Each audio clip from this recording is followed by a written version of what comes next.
Match day somni pakhat na RFYC Naupang League Season 3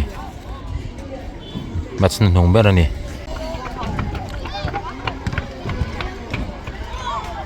Ronald le Vengthar inkhel Ronald lamin nor phaya Vengthar in ronda chole hala sangan bol changa malama bol tha peluta defender on clear chole thei mai Sir Ronald hi dam to tunchu tuntum je ground a poron thling phei veleta academy te inkhel ron troyom thelom khom me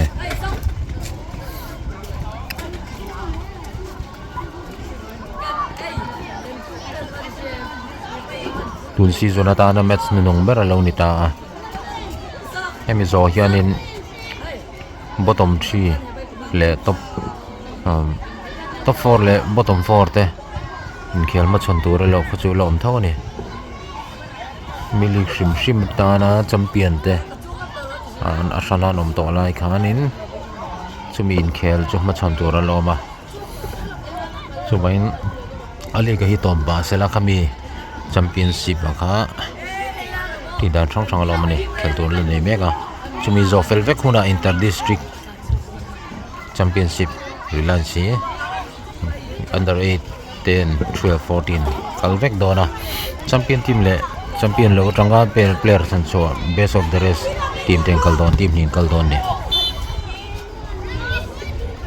aron sadamara chu shot pera khana han ball nge fall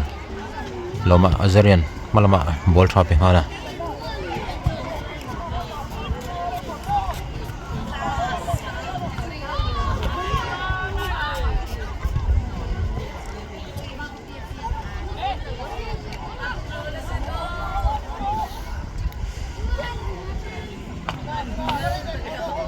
malwarong khal thal tu Vengthar lamin chance ne save thelo mai shot om le ha lawa mo goal nal zet meron luta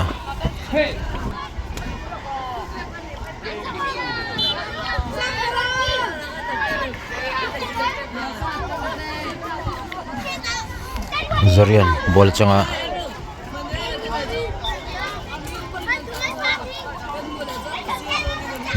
telepon drop chok zewa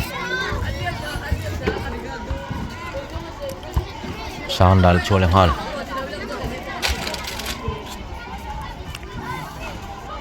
sentemi o tuna bol khalsa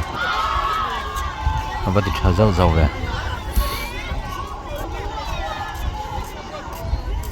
senteni kha anu naw Ronald sainan kala ni pong he u sang berania kan fapa te zok tenene en kom nge men classmate nia offside Vengthar la pangom tlat Sir Ronald sil panga supporter lom neta naute support pethatin kom maya lo au molmola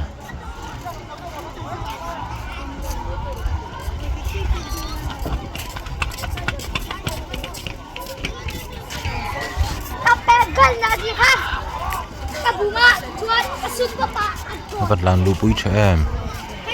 bố lên lâu chủ sọc uyom tu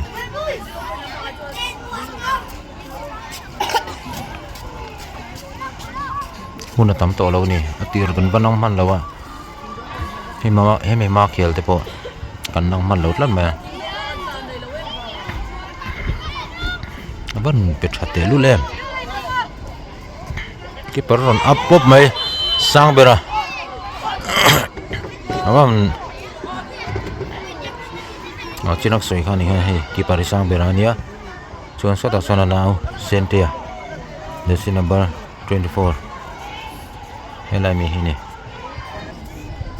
poloma keeper kat pe don mi o kat pe lovin azil don nge o kat petlat mai sang bera ti tu ditak ti ni nei ngai ve thau maya lawm to em wang khanin on cross manang ti lawin over slide pop ma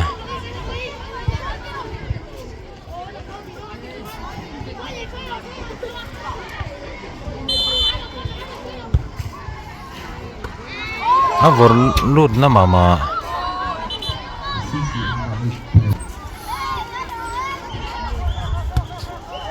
zariat lan chhuak 52 sanga sang le zero de boy first ka zanan ne lute nu na malama ball than pe hala azren kalpia malama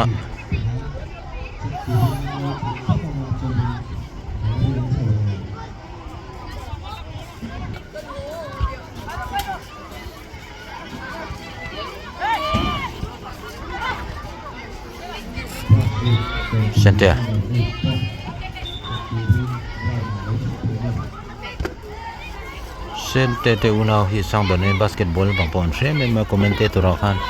tung kha chugar mang to ne thiam em fall me tlat Vengthar In freaking pe dona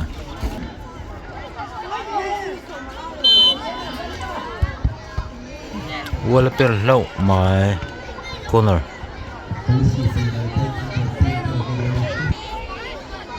Vengthar corner sang na le shet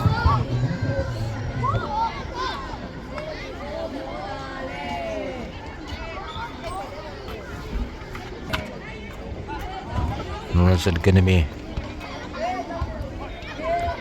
sanga Azria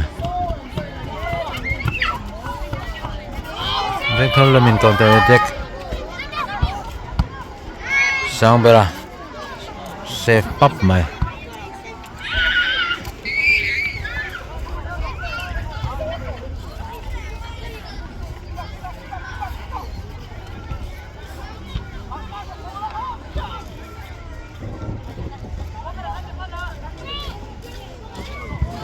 cross good defending center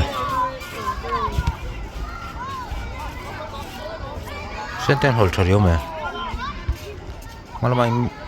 miss pass on yun tung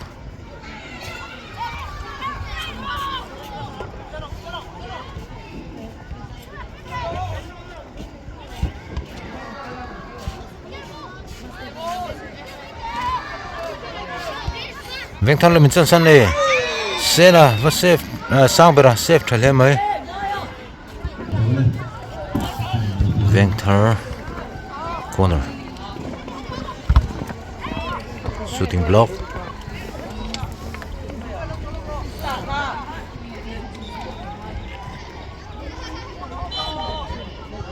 folom han le Ronald Academy nun puya po aron kir veleta ari tangli khelu no ma achan chi ka thelawa enge chung ko boina wange madam lo na wang thelawa rom kir le ta lom ko mai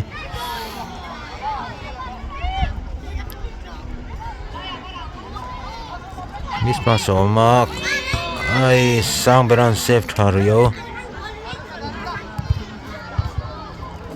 Vengthar foina Azaria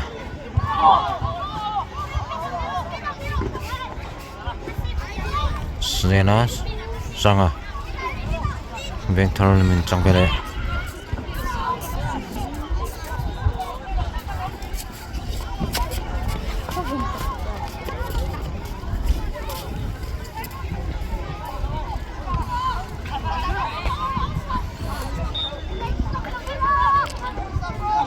cross ball pek man chona hlom don nun puyan ball changa nun puyan ti tutlat mai nun puya 22 player tha aron kir vele ta ni pon chirang soi khani ball thim zet mai nia nun pui he apa ubia sakha midfielder tha ball thim mai nia pa chun ni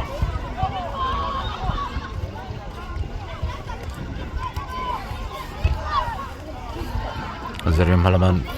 sena nen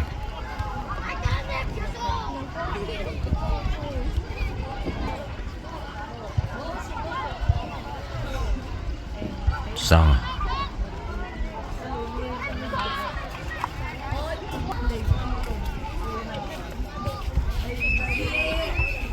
Ziria, that's sure. Vengthar Naupang In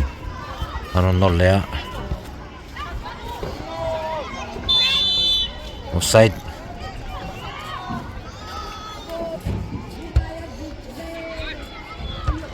headlet thaba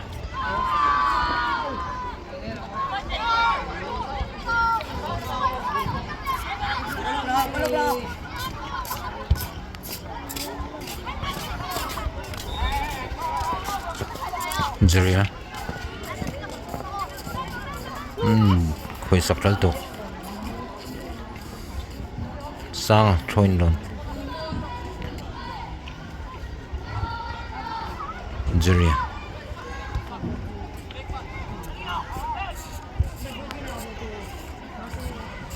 Jeria anor viewa antisuala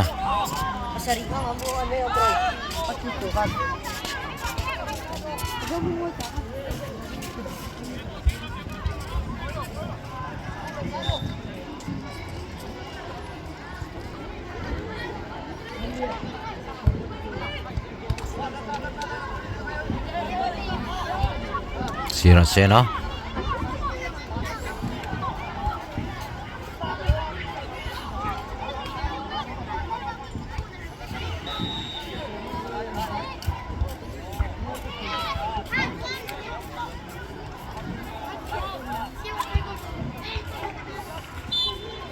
cut habio ball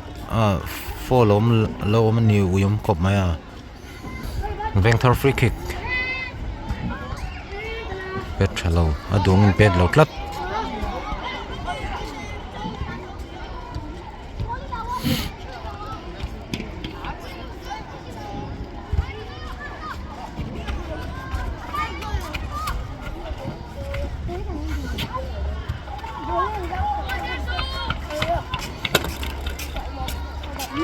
Sena lateral kop maya Jeria chep deu leka Vengthar la meron de teka counter attack pom hatlat uyom tuk ui ve ko bang kha chu sanga trying to view